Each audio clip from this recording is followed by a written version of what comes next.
ഒരു ഉച്ചര മുക്കാലായിട്ടുണ്ടാവും. വിശന്നിട്ട് കണ്ണ് കാണാൻ പറ്റാതിരിക്കുമ്പോഴാണ് ഗൈസ് ഞാൻ ഈ ഒരു ഷോർട്സ് കാണുന്നത്. പിന്നെ ഒന്നും നോക്കിയില്ല, നേരെ അടുക്കളയിലേക്ക് വിട്ട് ചിക്കൻ എടുത്ത് ചിക്കനിലേക്ക് കുറച്ച് ഉപ്പും കുരുമുളക് പൊടിയും വിനാഗിരിയും കോൺഫ്ലവർ പൊടിയും ഒരു മുട്ടയും ചേർത്ത് നല്ലോണം മിക്സ് ചെയ്ത് മാറ്റി വെച്ചു. എന്നിട്ട് നൂഡിൽസ് തിളപ്പിക്കാൻ വെച്ച വെള്ളമില്ല, അതിനകത്തേക്ക് കുറച്ച് ഉപ്പും ഒരിച്ചിരി വെജിറ്റബിൾ ഓയിലും കൂടി ഒഴിച്ചു, ഒട്ടിപ്പിടിക്കാതിരിക്കാൻ വേണ്ടിയാണേ.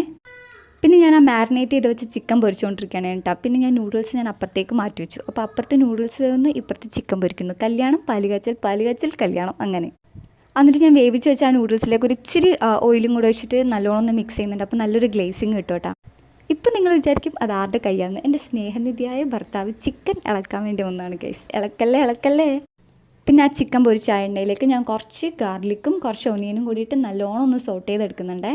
പിന്നെ അതിനകത്തോട്ട് തന്നെ കുറച്ച് ക്യാരറ്റും പിന്നെ പല കളറിലുള്ള ക്യാപ്സിക്കം കാണാൻ നല്ല രസമില്ലേ, ആ ക്യാപ്സിക്കം കൂടിയിട്ട് നല്ലോണം ഒന്ന് സോട്ട് ചെയ്തെടുക്കുന്നുണ്ട്. പിന്നെ അതിനകത്തോട്ട് ടൊമാറ്റോ സോസും ചില്ലി സോസും സോയാ സോസും ഒഴിക്കുന്നുണ്ട്. പിന്നെ ഞാൻ പൊരിച്ച് വെച്ചിട്ടുള്ള ചിക്കനും പിന്നെ പൊരിച്ച മുട്ടയും എല്ലാം കൂടി ആഡ് ചെയ്തിട്ട് നല്ലോണം ഒന്ന് ഇളക്കിയതിന് ശേഷം വേവിച്ച് വെച്ച നൂഡിൽസും കൂടി ഇട്ട് നല്ലോണം മിക്സ് ചെയ്തു.